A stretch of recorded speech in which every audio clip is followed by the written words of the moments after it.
The tears aren't coming. The tears just aren't coming.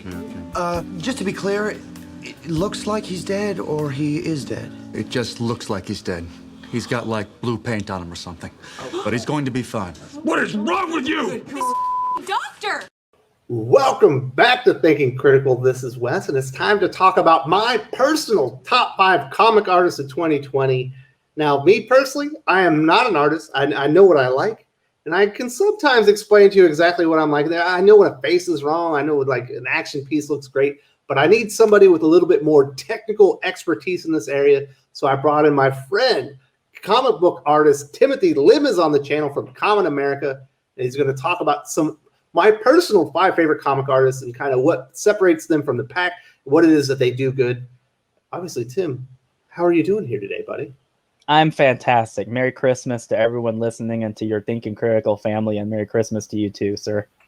Thank you. I hope everyone enjoyed the holidays, and I'm enjoying doing these end-of-year countdowns, and love having you on the channel, and we'll definitely be talking about your next crowdfunded project when it gets up and running. It should be like weeks, right? Yes, in about, if I'm not mistaken, I'd say about 30 days. Yeah, so we'll definitely have you back on to talk about that. Maybe we'll bring in Mark again, too. I love having him on the channel. Yeah, he'd love to be on as well. So before we get into my personal 5 top comic artists of 2020, I do want to say, if you haven't subscribed, hit the bell for notifications. Give me a thumbs up if you enjoyed this. Give me a thumbs down if you don't. Either way, I want to hear about your favorite comic artists of 2020. Tim and I are very curious. Like, who else are people enjoying? So, I've got a mix of, traditional, superhero comics. We got some other styles here. The first one I want to talk about is actually my favorite comic story of 2020. It's the Killlock from Livio Ramondelli. He's worked in the past on Transformers. I don't know that he had done a lot of writing, but this was an original story.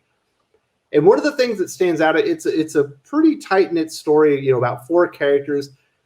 Making robots have expressions, I think, is relatively difficult. He blows that out of the park, and there's also just so many dynamic action shots in this. What can you tell me about this art?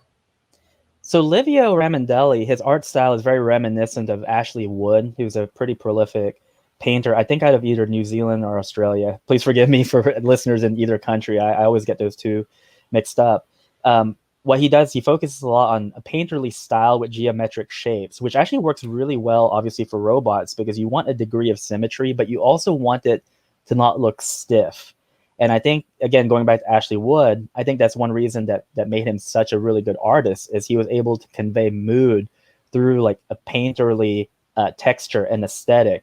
And I don't know how much of an influence he was on Livio's style, but the two are very similar in terms of how they portray that. Like what you were saying, with robots, it's a little bit hard because as far as your facial expression goes, unless it's understood that even though their faces are mechanical, that they have enough joints or whatever to convey emotion, it can be difficult. But from looking at the Killlock, there are several characters who don't have faces. They're either just an eyeball, or they just have enough to suggest where they're looking out of. So choosing the right camera angles, choosing the right perspective, that's all important in trying to set a mood. It's really no different than what they do, let's say, in The Mandalorian, where 99% of the time you see him and you can't see his facial expressions because his face is hidden. But through pantomime and through the right angles, you can kind of convey it, and the viewer is able to get a read on it without actually having to actually see the muscle features as well in the face. And so I think that for the Killlock, I remember seeing your review and then checking out the book, I just thought, yeah, I can definitely see where the appeal is, because his choice of color, his choice of style, everything is kind of having to be working together to, again, convey what it is that he wants in the story. And another cool thing here is if you look at the book and you really get into it, you can see all of his line work, and to be able to just completely recreate the characters from different angles, and it never feels different. Like, he has got just an eye for detail. You know what I mean? Yeah, absolutely. And that's another thing about drawing robots that you need to have that detail, because it's hard to break it down into a more minimalist style. So the fact that he's able to get those fine details in and paint it, I mean, that's 2 tasks that are really hard when it comes to depicting robots, especially. Yeah, so this was definitely one of my gems. This one came out, I believe, Christmas week of 2019. Obviously, it finished up in 2020. Love this story. I'm a huge sci-fi fan, and I think Livio Ramondelli obviously has a way with robots. He knocked this one out of the park. Now, this next artist, I think a lot of people, well, everybody probably on the channel is going to know who Sean Phillips is. Obviously, he's a prolific creator who he always works at Ed Brubaker now. Obviously, they are best known for crime noir. They are the crime noir comic book team. Nobody does it better than them. But this year they did Pulp, which has a crime noir element to it, but it also had a Western element, which we hadn't really seen before. And I loved seeing him playing in this like new playground. And I have to give his brother, the colorist, a lot of credit too. When they do the Western thing, there's so much texture that's added through like the color work and everything in the background. But I just love this art style. Yeah, it's really good. Like you said, it harkens back to kind of the crime noir aesthetic. Obviously, that's why they're so good together on books like Criminal. What it is it's a mastery of negative space and light and shadow, which is a lot more difficult than it might appear, because if you cast too much shadow, you're not going to be able to see anything. If you cast too much light, then it looks really bright and you're not able to, again, capture the mood or the atmosphere of the setting that they're in. But it's perfect for the genre that they work in, for sure. And his knowledge of negative space is obviously, it speaks for itself in terms of how he's able to depict things.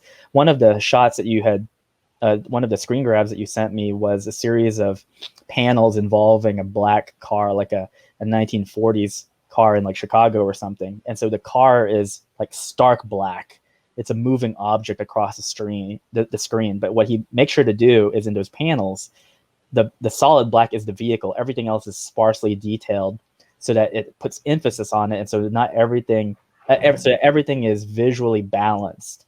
And again, it's that mastery of knowing your lights and darks that really sets his style apart. And, he works in that same tradition of other artists, like, for example, like Michael Lark, who did Batman 9 Lives. Or there's an artist I really like. I think he's from Italy, and his name is Marcus Mathieu Mestre. And he had a book called Framed Ink, Drawing and Composition for Visual Storytellers. And it's pretty much the master book on how to analyze that type of aesthetic and use it so that you can compose panels and thumbnails and drawings in a way that everything is visually balanced. Yeah, it's so important, when you're working in noir, which obviously Brubaker and Phillips do all the time.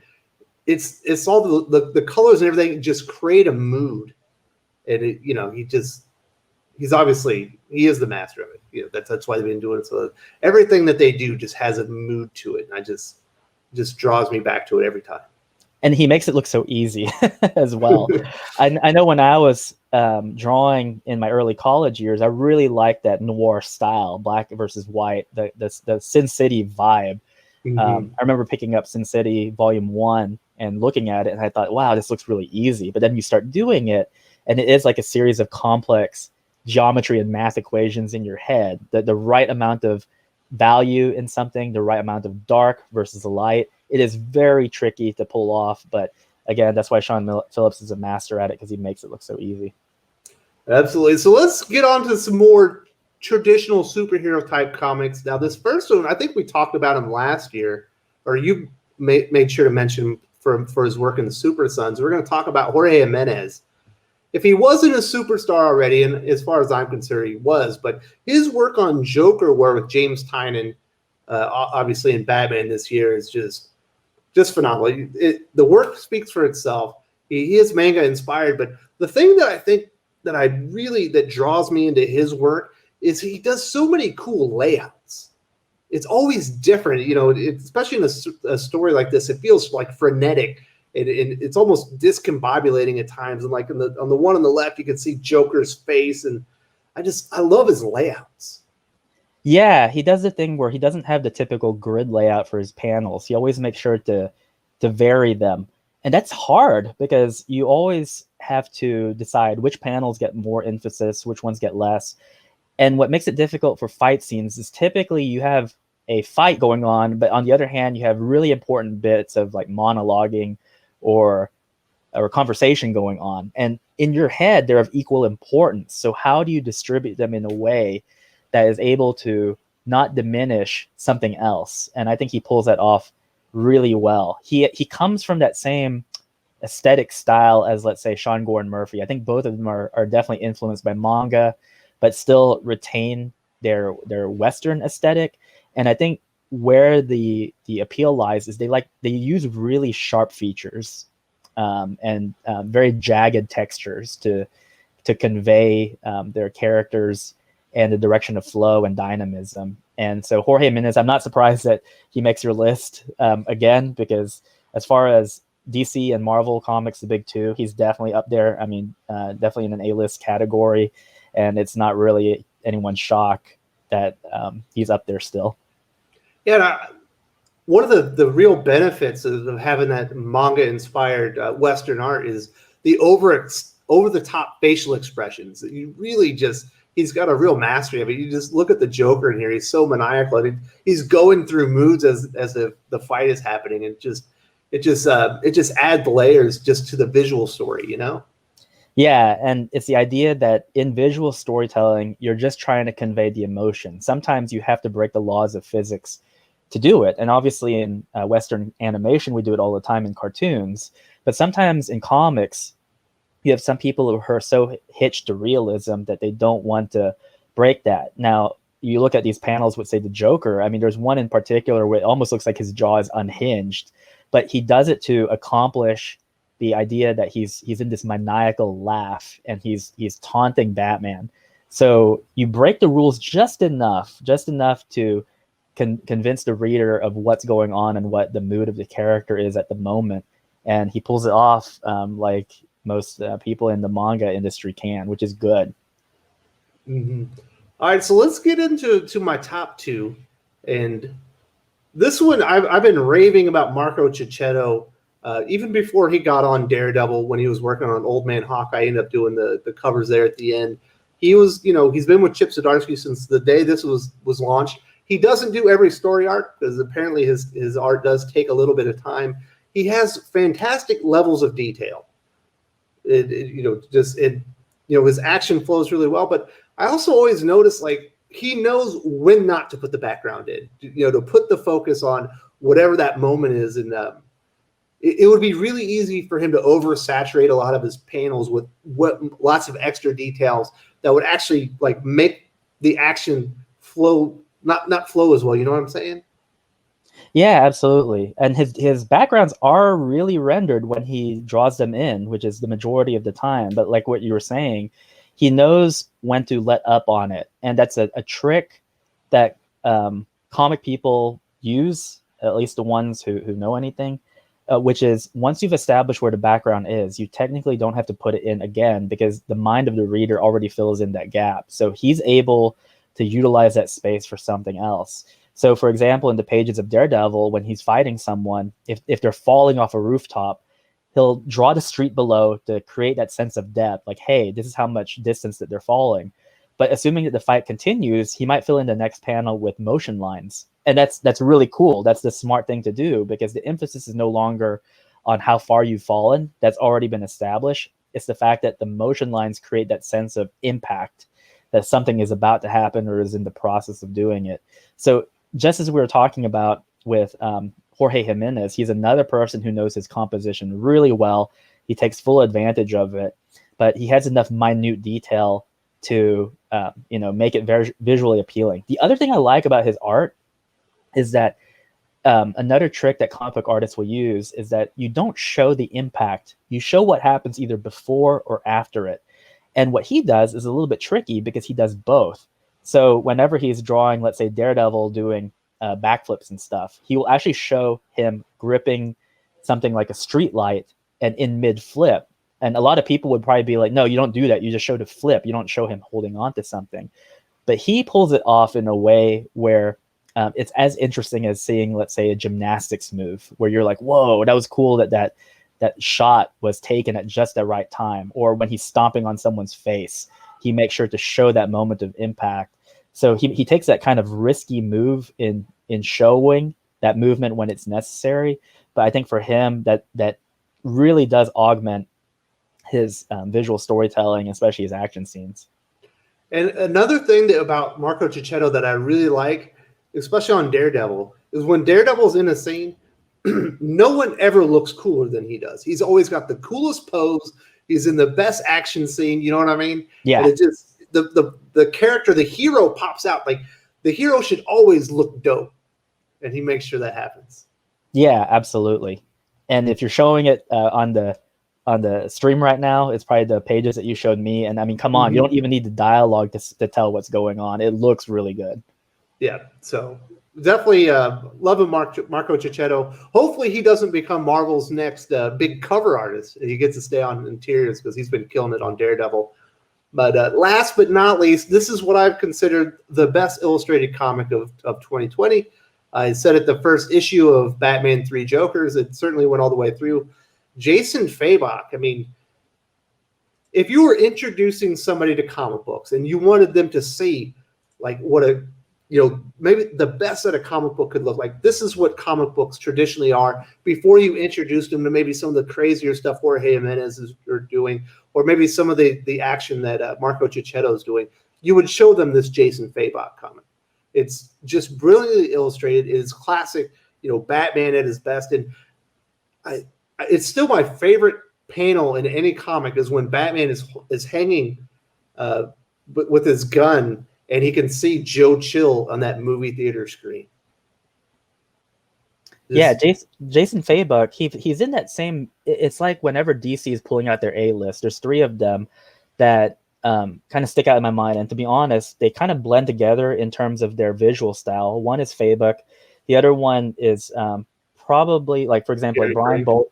Yeah, Brian Bolland. Gary Frank is another one where sometimes it's a toss-up. You can show me a random panel. And it's like, hey, guess which of these three drew it?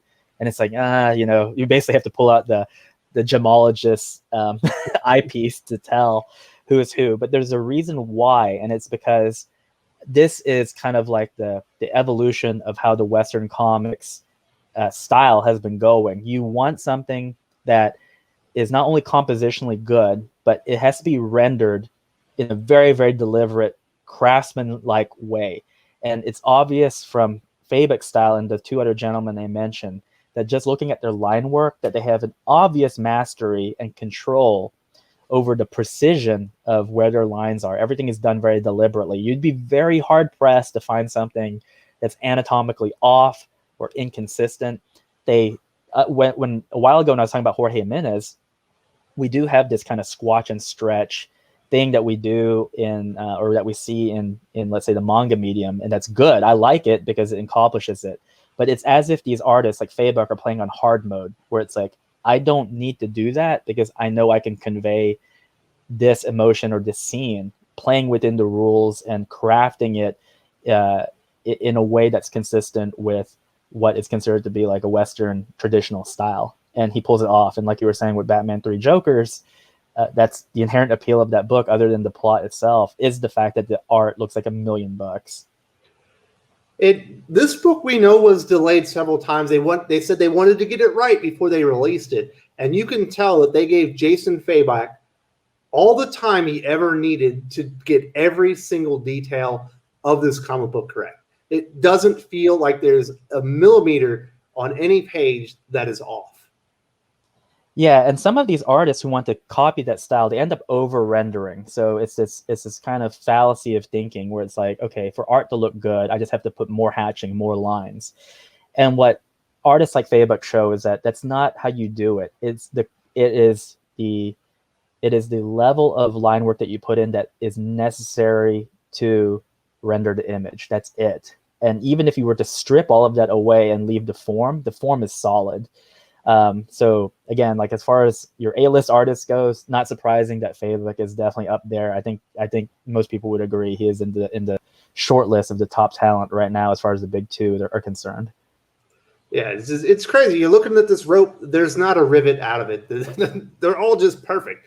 And so that's why this is essentially my favorite illustrated comic book in 2020. It's just it feels like a master class in comic book art. Now, Tim, you are a hell of an artist yourself. We do have differing tastes. Is there maybe one or two artists that you wanted to point out yourself, that you think just had a dynamite year?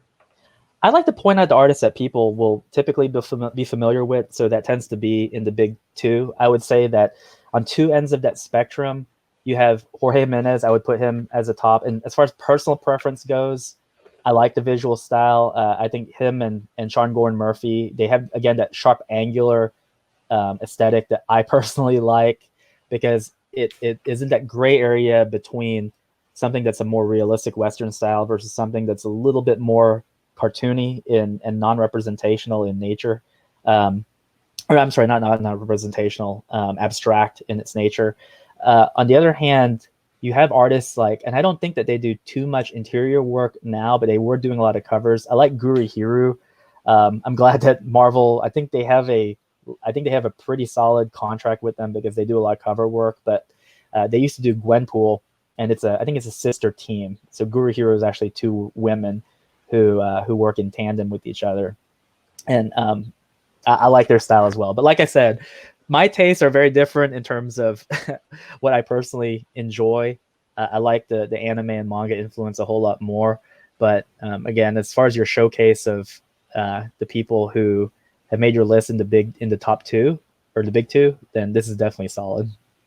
So I do want to say thank you so much for joining me, Tim. Obviously, we did this last year. Hopefully, we'll be doing it next year as we count down my personal favorite top five comic book artists of 2020. These are the comic books that I thought personally were rendered the best. I appreciate you coming in, dropping some knowledge, and let me know what it is about these that I really like anyway, other than that they just look nice. Hey, at the end of the day, for people who have their own lists, that's all it boils down to. If it looks nice, helps you get through the story, then whatever your top 10 list is fine with me as well. Just enjoy reading comics, because the art and the storytelling and merged together is what entertains and makes you a happy reader. Absolutely. Thank you so much, man. My pleasure.